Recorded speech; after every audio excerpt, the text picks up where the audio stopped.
So I have another question for you today that someone has asked, and the question is this: does prayer change God's will? So thank you for that question. It's a great question, and I just want to consider it in a couple of different ways right now. First of all, think about prayer in general. There's no doubt that the New Testament encourages us to pray. For example, it says in Thessalonians to pray without ceasing. We're told to wrestle in prayer and to talk to God often about many different issues. And prayer, therefore, is an important part of our lives as Christians, talking to our Heavenly Father. We come to Him like children. We are dependent on Him. And we ask Him and sometimes plead with Him to intervene in life's situations. And so there is no doubt that prayer does change circumstances.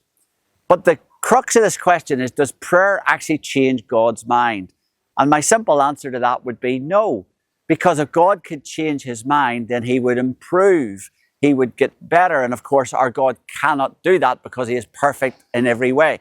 So there is no room for improvement with God. We change our minds. We learn more. We grow. We understand more things. So that's why our minds change. But God's mind never needs to change. So God doesn't change God's mind.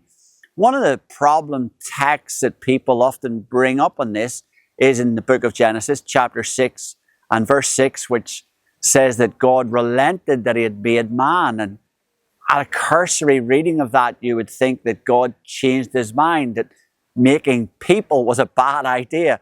That's actually not what the word means. The word probably means something like it brought God sorrow to see how people were behaving there in Genesis chapter 6. It grieved God's heart. That's the meaning of the Hebrew word. So in answer to this question, does God change God's mind? The simple answer would be no to that. But it's a great question.